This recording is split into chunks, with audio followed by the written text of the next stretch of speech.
അസ്സലാമു അലൈക്കും വറഹ്മത്തുള്ളാഹി. വളരെ പ്രധാനപ്പെട്ടൊരു വിഷയമാണ് ഇന്ന് ഓർമ്മപ്പെടുത്തുന്നത്. ധാരാളം യാത്രകൾ പോകുന്നവരാണ്. യാത്ര പോകുമ്പോൾ ധാരാളം ആളുകൾ നമ്മെ യാത്ര അയക്കാറുണ്ട്. നാമും പലരെയും യാത്ര അയച്ചിട്ടുണ്ട്. യാത്ര പോകുന്ന സമയത്ത് നമ്മുടെ വീട്ടിലൊരു അതിഥി വന്നാൽ പോലും യാത്ര പോകുന്ന സമയത്ത് അദ്ദേഹം മറയുന്നത് വരെ അദ്ദേഹത്തിനെ നോക്കൽ വളരെ പ്രധാനപ്പെട്ട ഒരു വിഷയമാണ്. ഇസ്ലാം അത് പഠിപ്പിക്കുന്നുണ്ട്. ഒരു ഭാര്യ തൻ്റെ ഭർത്താവ് വീട്ടിൽ നിന്ന് പുറത്തു പോകുമ്പോൾ ആ ഭർത്താവിനെ കാണുന്നത് വരെ നോക്കണമെന്നാണ് പഠിപ്പിക്കുന്നത്. അങ്ങനെ ഏതൊരാളും വീട്ടിലേക്ക് വന്ന് യാത്ര പോകുന്ന സമയത്ത് അവരോട് കൂടെ പോകാൻ പറ്റുന്ന സ്ഥലം വരെ പോകുകയും അതിനേക്കാളും അപ്പുറം അദ്ദേഹം മറയുന്നത് വരെ നോക്കുകയും ചെയ്യണം. അതൊരു വിഷയം തന്നെയാണ്. ഏതായാലും ഇന്ന് ഞാൻ പറയുന്നത്, നമ്മുടെ വീട്ടിൽ നിന്ന് ഒരാൾ യാത്ര പോവുകയാണ്. ഉദാഹരണത്തിന് ഗൾഫിലേക്ക് ജോലിക്ക് വേണ്ടി നമുക്ക് പ്രിയപ്പെട്ട പലരും, നമുക്ക് വേണ്ടപ്പെട്ട നമ്മുടെ പരിചയത്തിലുള്ള, നമ്മുടെ കുടുംബത്തിലുള്ള അങ്ങനെ പലരും ഇന്ന് ഗൾഫ് രാജ്യത്ത് ജോലി ചെയ്യുന്നവരാണ്. അവരൊക്കെ നമ്മുടെ വീട്ടിൽ നിന്ന് യാത്ര പോകുമ്പോൾ യാത്ര അയക്കുന്നവർ കേവലം അവരോട് ഒന്ന് സലാം പറഞ്ഞ് ഇങ്ങനെ മറ്റുള്ള എന്തെങ്കിലും സംസാരിക്കുന്നതിന് പകരം സലാം പറയണം, പോകണം. ആ സമയത്ത് അദ്ദേഹം പോയി കഴിഞ്ഞാൽ ആ യാത്ര പോയ അദ്ദേഹത്തിൻ്റെ പിന്നിൽ ഒരു വാഹനത്തിലായിരിക്കുമല്ലോ യാത്ര പോകുന്നത്. യാത്ര പോയി കഴിഞ്ഞാൽ യാത്ര അയക്കുന്നവർ ആ വാഹനം പുറപ്പെട്ടാൽ ബാങ്ക് വിളിക്കണം. എല്ലാവർക്കും അറിയാമല്ലോ ബാങ്ക്. അല്ലാഹു അക്ബർ, അല്ലാഹു അക്ബർ. അഥവാ സാധാരണ പള്ളിയിൽ വിളിക്കാറുള്ളത് പോലെ ഉച്ചത്തിൽ വിളിക്കണം അങ്ങനൊന്നുമില്ല. ഒരുപാട് ശബ്ദമുയർത്തിൽ വിളിക്കണമെന്നില്ല. ബാങ്ക് വിളിക്കണം. അത് പരിശുദ്ധ മതം പഠിപ്പിക്കുന്ന വിഷയമാണ്.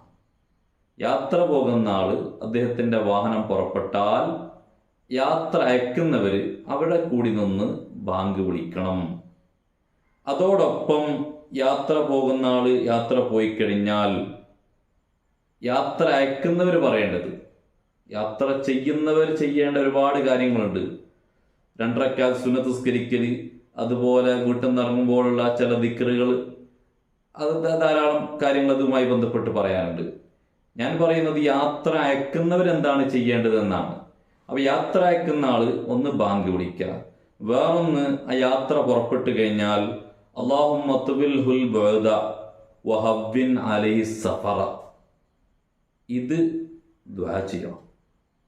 ഒരു ഭർത്താവ് വീട്ടിൽ നിന്ന് ഇറങ്ങിയാൽ ഭാര്യ പറയണം, മക്കൾ പോയാൽ മാതാപിതാക്കൾ പറയണം, ബാപ്പ പോയാൽ ഉപ്പ പോയാൽ മക്കൾ പറയണം, കുടുംബക്കാർ പറയണം.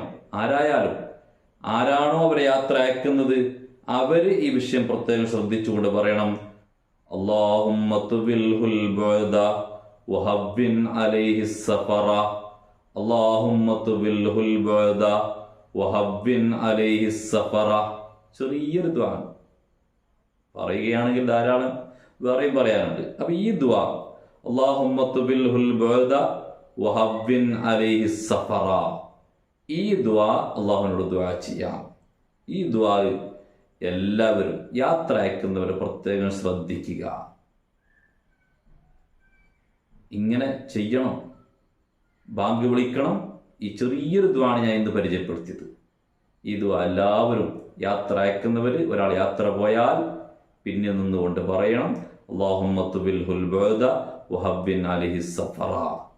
അല്ലാഹു സുബ്ഹാനഹു തആല നമുക്ക് വേണ്ടപ്പെട്ട പലരും പല രാജ്യത്തും ജോലി ചെയ്യുന്നവരാണ്, പല രാജ്യത്തും പോയവരാണ്. അർഹമുർ റഹീമീൻ റബ്ബ് സുബ്ഹാനഹു തആല അവർക്കൊക്കെ ഖൈറായ നല്ല ജീവിതം നൽകുമാറാവട്ടെ.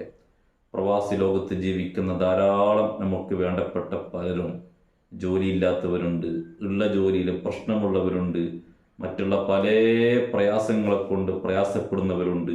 നമ്മോട് ദുആ കൊണ്ട് വസിയത്ത് ചെയ്ത ധാരാളം ആളുകളുണ്ട്. അർഹമുർ റഹീമീൻ റബ്ബേ, അവർക്കൊക്കെ നീ സന്തോഷം നൽകണം റഹ്മാനെ.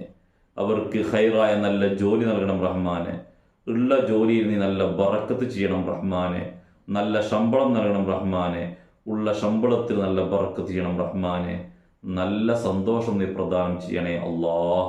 എല്ലാവർക്കും വേണ്ടി ദുആ ചെയ്യുക. അല്ലാഹു തആല ഖബൂൽ ചെയ്യട്ടെ. അസ്സലാമു അലൈക്കും വറഹ്മത്തുള്ളാഹി.